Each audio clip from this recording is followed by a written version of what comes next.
Hello and welcome to Wizard World Virtual Experiences. I'm Victor Dandridge, the hardest working man in comics. We are streaming to you live on Twitch, Facebook, and YouTube, bringing you that Comic-Con life to the comfort of your home with these free celebrity panels. In addition to, of course, paid exclusive experiences, including one-on-one private video chats, custom recorded messages, and autographs. All of this magic is on sale at wizardworldvirtual.com and will be so throughout the rest of the week. So even if you're watching this on a replay, don't worry about it. You can catch these things, these once-in-a-lifetime experience pieces, like all week. So you're all good. Take your time, but definitely jump on those.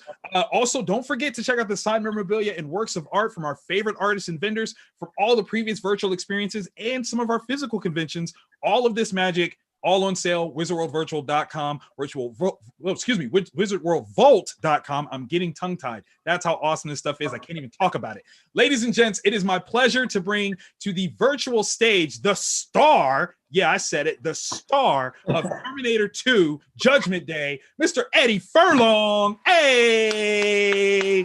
What up, dudes and dudettes? What's going on, man? I love it. I love it. Listen, we've got people from literally around the world. Let me give you this quick rundown. We've got folks from California, Michigan, Arkansas, Canada, New York, Australia, Oregon, the UK, France. We've got Illinois, Nashville. Like, we've got everyone tuned in today to say what's up to you. Holy shit. I feel special, man. Yes. Now, I know who this lovely beauty is, but for everyone that's just now tuning in, who is this lovely beauty with you? This is Dinah, my puppy. So she's a bit of an attention whore. So she's gonna kind of jump in, and we got all the attention for her. Not a problem. Yeah, it is not a problem. It takes after me, man. Ain't nothing wrong with that. Listen, we've got comments already jumping off. This is hilarious. Nope. Ashley Patton says, I was going to marry me some Edward Furlong back in the day. So I don't know, what your situation is, but Ashley is shooting a shot. Okay. I'm just letting you know that right now. That's we got this magic love. We got Sierra says, Detroit Rock City is my favorite. I agree. That is a great movie. I adored that one. But the movie that is near and dear to my heart, the one that introduced you to the world, it's Terminator 2, man. It's got to be something magical for you, this movie, right? So I gotta ask, were you as cool in real life as you seem to be in that movie? Oh, hell no, dude. Oh, come on. Dude, I don't know. Well, you know what? That's what I love about movie making. Probably one of my the editing and a good director. Oh man, what they can do to you, man. I definitely couldn't ride a motorcycle that good. What? No, like don't tell me that was me. Man, do you know how many bike rides I went on pretending to be you, thinking that I was that? Okay. All right. Movies got me one more time. But yeah, man, I don't know. I had a lot of fun, man. I had a lot of fun making awesome. That. And I did. I trained on a motorcycle and everything. But yeah, they left all the jumping and all that crazy shit with the stunt doubles. AKA the fun stuff. I mean, that's what it is. Yeah. Now, okay, so in argument terms, T2 stands, in my opinion, as literally the greatest sequel of all time. And I'm including The Dark Knight. Anything that anyone wants to throw out there, I'm still saying T2 is one of the greatest sequels ever. And you being such an integral part of that as your first time out, what was that experience like? Did you have any pressure joining this franchise? You know what, dude? I really honestly kind of didn't even know what I was getting into, That's the best way. I kind of, that's sort of the vibe that Jim Cameron was giving to me too. He's like, you don't have an idea how crazy this is gonna be. But to me, it's like when I just started, I was stoked, man. I was like, I got to learn how people make movies and big movies, and how people like Arnold, Schwarzenegger are. I wasn't in the acting game at all. You know what I mean? Like I was, I was new and everything. And to me, dude, it was just a big learning experience. And then, just afterwards, it's weird. People always ask, what was it like when the movie came out and everything?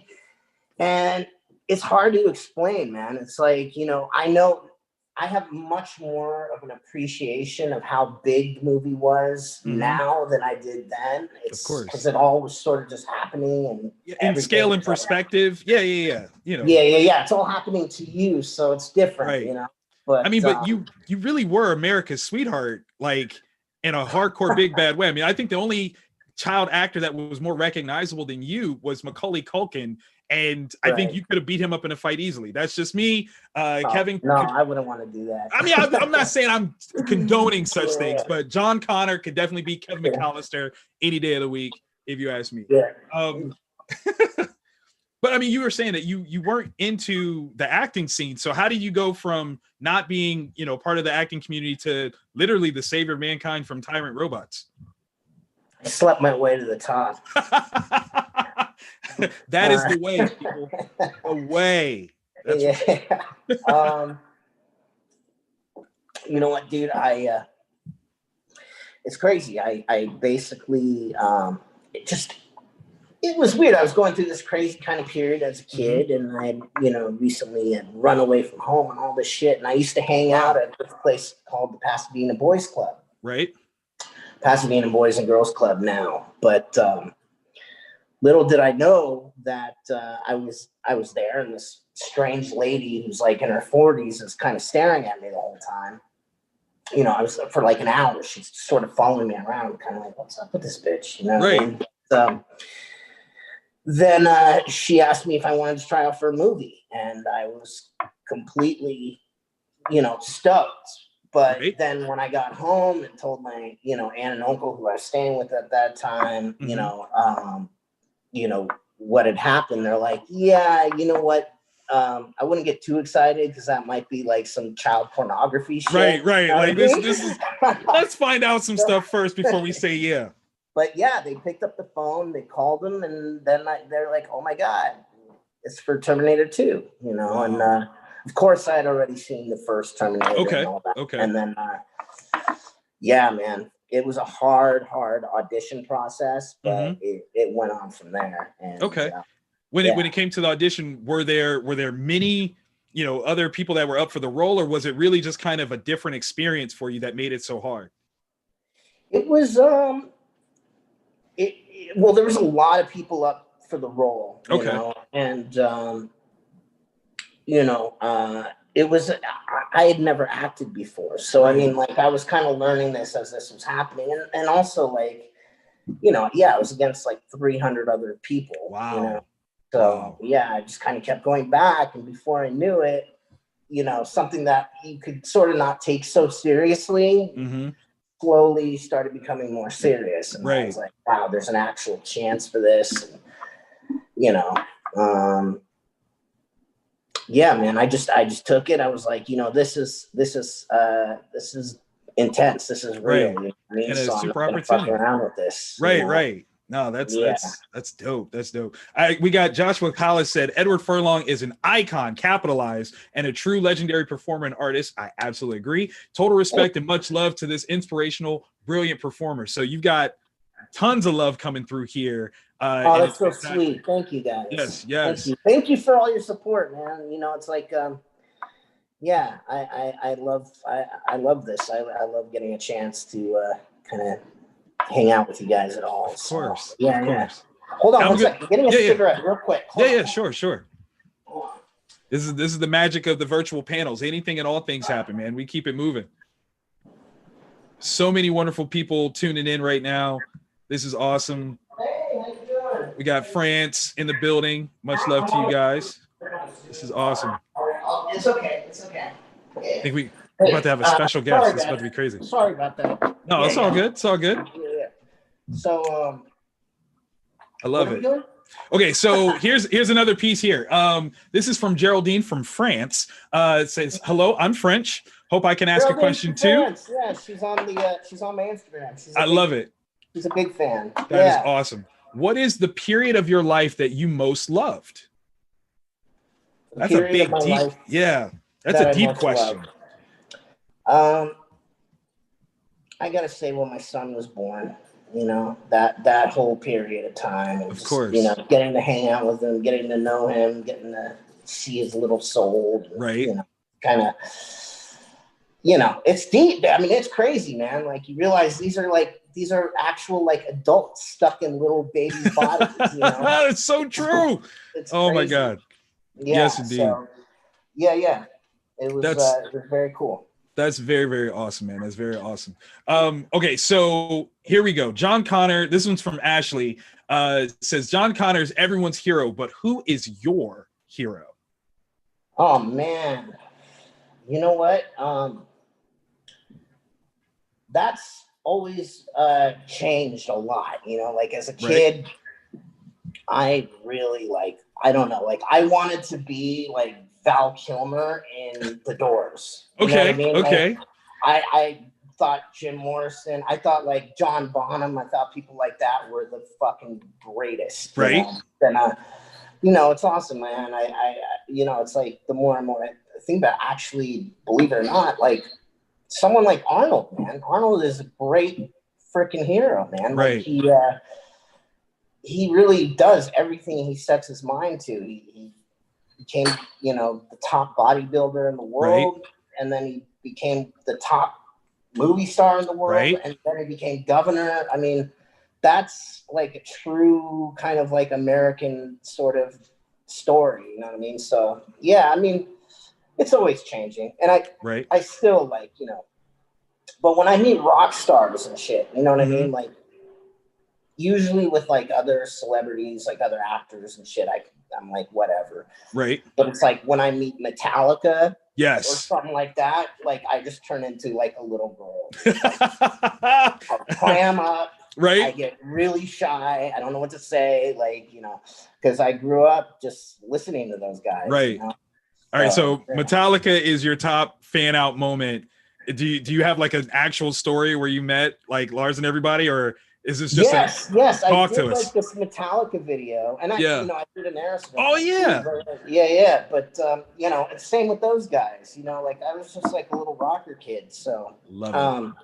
But yeah, when I met them, I did this music video for Metallica, and then they just like invited me like to come hang out, and be in their little trailer and shit. Right. And, I was with my girlfriend, and I literally, dude, was like, I had the chance, and they're like, oh yeah, they're like, we should all go, somewhere afterwards and have a drink or something like that. Right. And I was like, yeah, it's so embarrassing. Oh, wow. It's so embarrassing. And I was like, yeah, I'm kind of busy, and I just kind of like flew out, and I was like, I don't know, dude. Like like I said, man, I clam up, dude, when it comes to rock stars, man. I mean, it happens. It happens. We all have those things that, kind of get us in that crazy space, right? Yeah, my girlfriend at the time was like, what the fuck is wrong with you, man?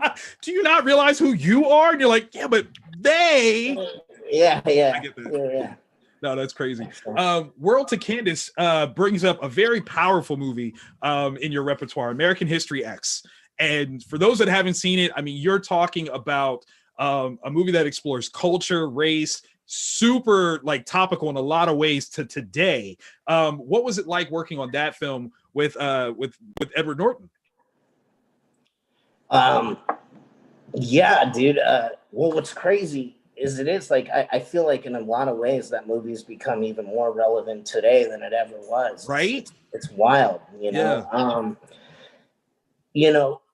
When we were making that movie, first of all, it was a very independent film. We had no idea the impact that it would have, but we knew it was something special. We knew that it was something gutsy, sort of like we knew that, it could go either way, because it was such an intense script. And,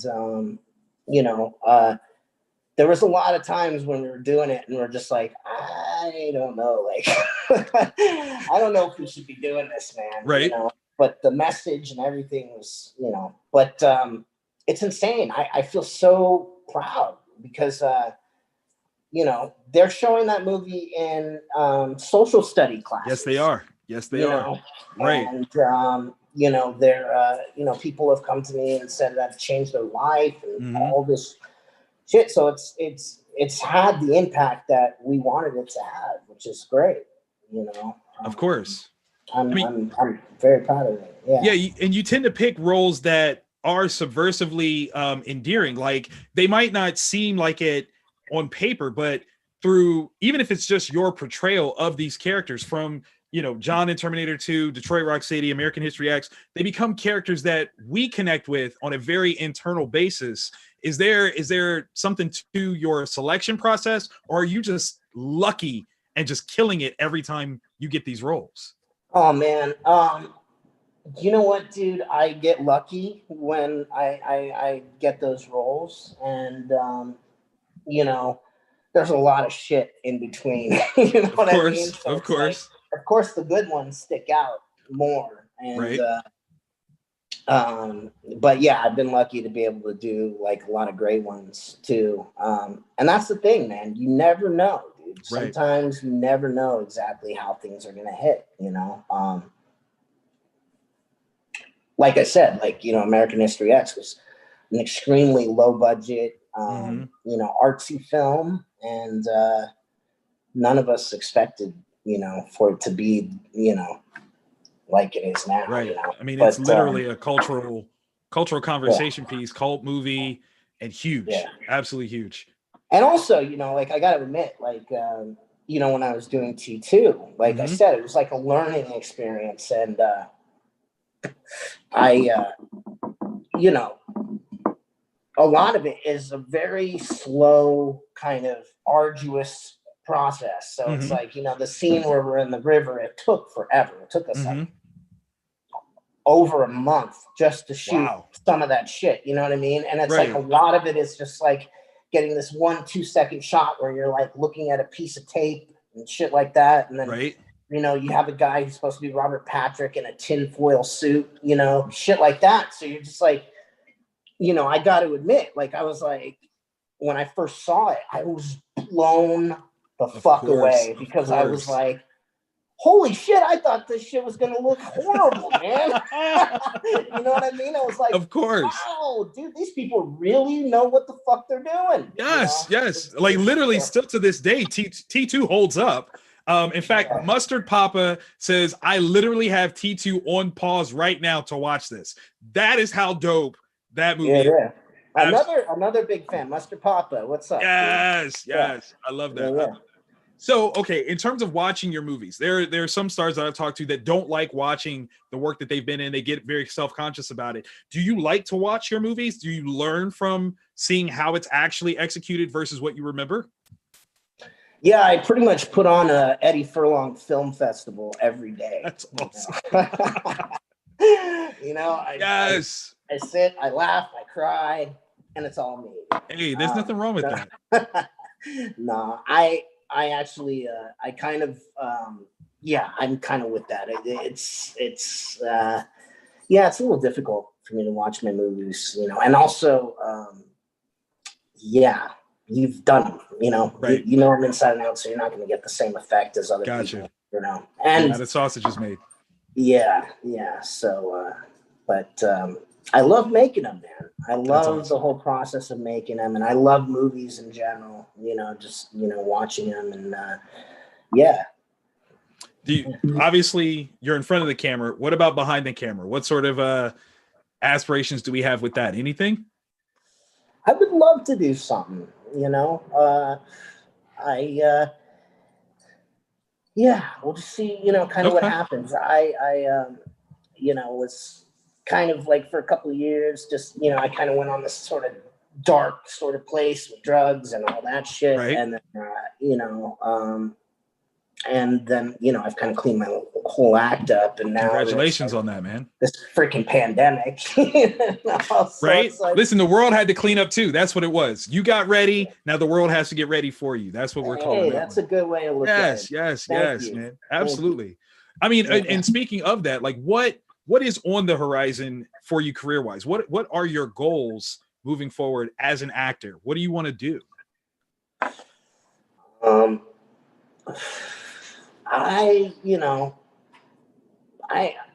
first of all, I want to make some money, but hey, I hear you on that one. But you hear that one? Yeah, I would love to, just for me, man, it's like acting has been my therapy. You know, it's like for me, just art in general. You know, creating anything.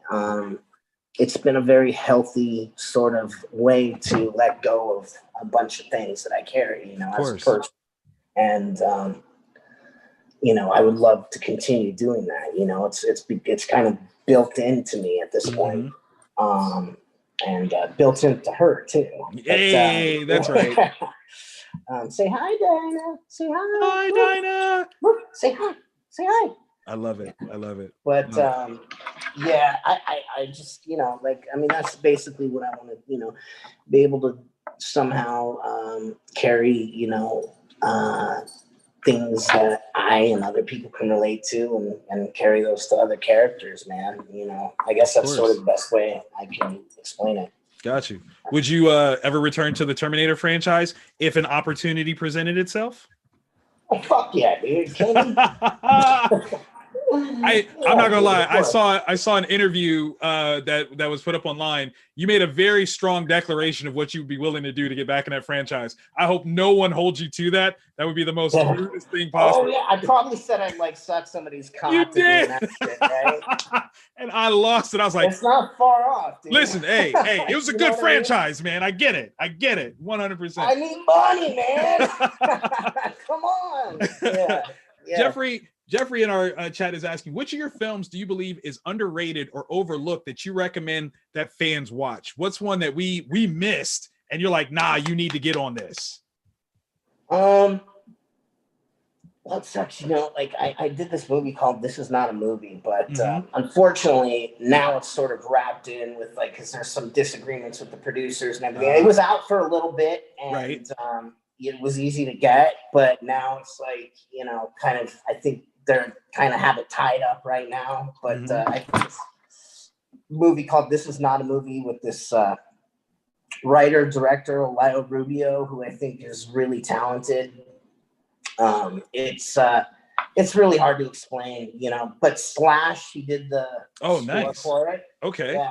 And it's like this kind of psychedelic, like I always wanted to do one of those like psychedelic kind of like, you know, sort of Pink Floyd The Wall, like 2001 Space Odyssey kind of shit.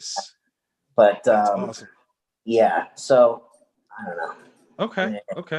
I'm getting a lot of chatter. Everyone's loving your She-Ra shirt. That's number one. Like people are literally saying like they need it, they want it. They want your She-Ra shirt, but they also want to know what other fandoms are you interested in? What's part of your nerd core? We were talking about this a little bit off air, so we can get into that too. But what other genres of things do you get into? Well, yeah, we were talking about the video games. Yes. You know, I just finally got the PS5, so I've been kind of hitting that pretty good. You know, and everybody talks about fucking Demon Souls and blah, blah, blah, blah, but I gotta say, fuck that game, dude. That shit is hard, man. Yes. Like, it's so fucking hard. It's not even fun, man. Like, what the fuck? Where's my enjoyment at? All I do is fucking want to break the TV, man. It's like, my God. No rage quitting. But okay, so we were talking about it for the fans out there. You said you like pretty much more solo games, right? Is it the characters or the exploration that you get to kind of do on your own and kind of unravel a story? What do you like the most about that? You know what? I honestly, I don't know. I just got kind of burnt out on the first person shooters. Okay. Like, I mean, and I don't know. Like, I like, when I play video game, I like to zone out and just kind of go into my own little world or whatever, you know? But yeah, I mean, like recently I've been playing that Spider-Man game, which I never really got a chance to do. And it's cool, man. Yeah. I'm checking that out. And, you know, I love games where they give you like a huge checklist of like things to do. Right. And, like the OCD in me lets me kind of just go crazy. I got to do this, all of these. I got to do them all because it does give you more life in the game. So that totally makes sense. Sean Stoll wants to know, what do you think of the new NECA John Connor action figure? Have you seen this? No. Yes. They've got a NECA John Connor? No, NECA. It's a NECA. It's a company. NECA. Yeah. They've got a figure, and it looks amazing. It does kind of look amazing. Oh, wait a minute. Is it the one? Yes, I think I have that one. Do you really? Yes. Awesome. Yes. Hold on. Wait, I think. Wait, do you have it? There you go, Sean. How about that? Ask and ye shall receive. Let's see if he's got this one. Fuck. You know what? I don't know where it is. That's all right. I thought it was up on this one sort of shelf, but okay. Yeah, but it's the one that kind of opens in a box, and it's like he's standing there. It's like a cardboard box and shit. I believe that's the one. Dude, yeah, Isn't man, that I'm cool? a fucking action figure, dude. I mean, yeah, right? Like, look, Yeah. like this is immortalized. That is amazing. I love that. So Sean also wants to know, what was it like working with John Waters on Pecker? That's a good one. Dude, John Waters is definitely one of my favorite people I've worked with, man. John Waters is the shit, dude. Of course. You know, if you like that sort of thing, if you get Mm-hmm. a chance to watch like his older movies, like Female Trouble and shit, like, dude, you'll be dying, dude. Like, you'll be laughing so hard, man. I love that. But yeah, dude, like it was cool, man. Like, you know, I didn't even realize like what a community he's kind of created for himself. Oh, yeah. Like, you know, like all the same people. It's kind of like, I don't know, it's kind of like doing a play or something, you know? And, that's awesome. Damn. You're talking about John Waters. I want to talk about him too. Yeah, dude, like you know, he's a very, like, you know, he's very like serious about what he's doing, you know what I mean? Like you thought he'd be kind of fucking around a lot more or whatever, but he's about his craft. It's a craft, dude, and what he's doing takes a lot of work. And you know, but yeah, as a person, man, as a director, I loved working with John. That's awesome. Absolute legend. Legend. So we've got Devin Prosser 4291 says, firstly, I'd like to say thank you for doing what you do, being a friend to so many people through your work on screen. Your personality shines through and you seem like a great dude. I agree. What does it mean to you to bring happiness to your fans across the world? Please come to the UK soon. That was a little extra piece right there. But yeah, how does it feel when your fans approach you and tell you how much your roles have meant to them? Does it like scare you at all? Is it embarrassing? How does that read for you? Oh no, man. You know, honestly, you know, I don't know what I would do without it. You know what I mean? It's like, you know, I'd probably go crazy or something if I, you know, us actors, right? You know, we usually have some sort of complex, probably. So it's like, you know, I love the validation. Like, you know, of course I do. And, you know, it's really kind of inspiring, you know. Fuck, dude, Diana, come on, stop jumping.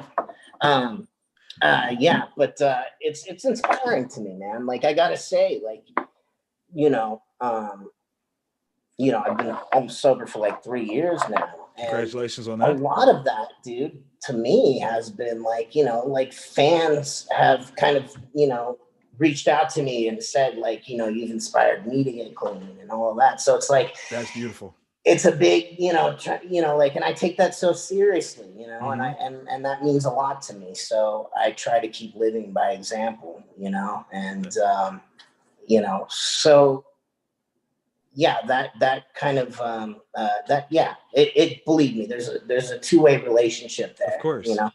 World to Candace kind of brought this up, and you make a great point. Would you ever use your struggles as a piece in film or do a movie specifically about that, because you know that there are people that are looking to you as that source of inspiration?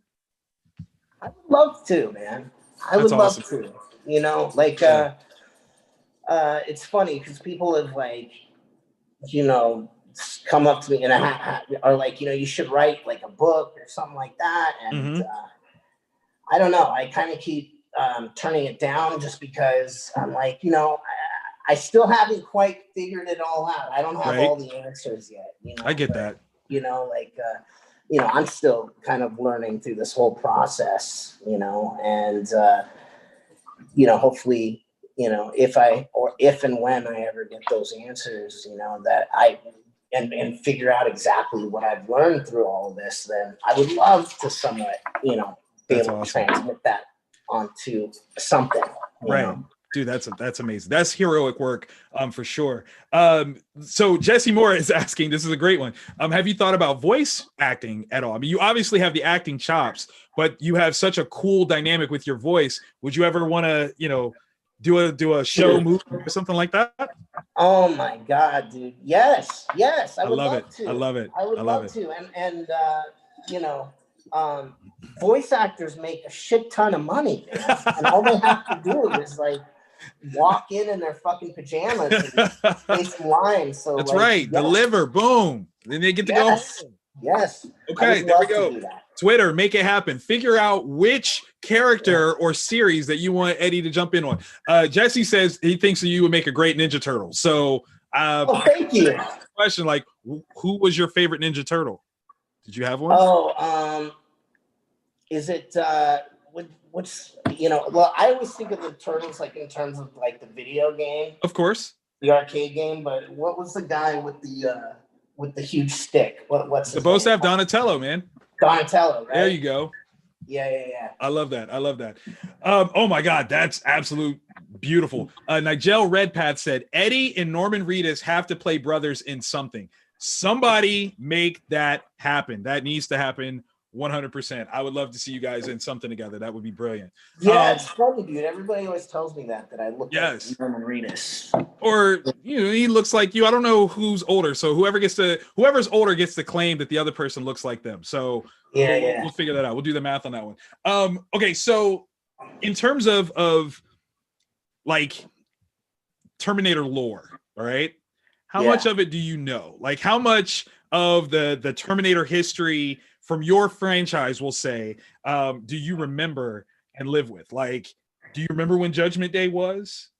Nope. It's like, no, we ended it. It never happened. I don't know what you're talking about. Yeah, we ended it, right? Yeah.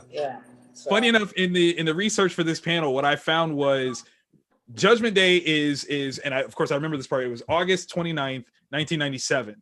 What I found out, and it's actually on the trivia page for your IMDb, is Netflix was launched on that day. And literally in Scotts Valley, California, which is like a little ways away from where Skynet was supposed to be called or started. So Netflix could be Skynet, people. I just want y'all to know that. I'm just throwing it out there. I'm just, I'm just the messenger. I'm just the messenger telling you what it is. Yeah, man, I enjoy me some fucking Skynet too, man. I mean, I'm just saying, Skynet and chill. Let's go. Anthony and Amy both said congratulations on your sobriety. Anthony just hit 18 months of sobriety himself and never thought that he would do it. So we got to keep at it, which is awesome. Congratulations. ASMR Derek said, I've always thought you'd make a great Joker. Yeah. Wow. Now that I don't know, man. That's a tough one there, dude. It is a tough one. It is a tough one. But thank you. The compliment means a lot. I'd be an amazing company with that one. Yes, indeed. Yes, indeed. Yeah. Oh my goodness, that is awesome. Listen, we're gonna wrap this up in just a minute, but I want to give you an opportunity to say one last thing to all the fans out there before we head on out. You know what? I don't have much to say, but I just want to say thank you. Thank you all for hanging in there and watching us. And hopefully some of you guys can sign up for the personal things too, man. Yes. Sounds pretty cool. I'd love to talk with you guys. Dinah, of course. Dinah too. Give me attention. Give me attention. Love Dinah. But, thank you. Thank you very much. Yes, and I had a great time. Oh man, thank you so very much, dude. Eddie, I'm a huge fan. It's been fantastic to chat with you. Everyone watching, thank you guys for tuning in. Don't forget, again, if you're watching live now or watching later, Twitch, Facebook, YouTube, you can grab those paid exclusive experiences, the one-on-one private video chats, autographs, recorded messages, all that goodness at wizardworldvirtual.com. And we've got all kinds of amazing things for you guys to check out. Eddie, once again, man, thank you so very much for joining us. Wizard World, thank you for bringing us together. I'm Victor Dandridge, the hardest working man in comics, saying good night and have a great weekend to everyone out there, and definitely to you too, Eddie. Thanks, brother. Good night, Victor. Good night, everybody. Have a great one. Take care.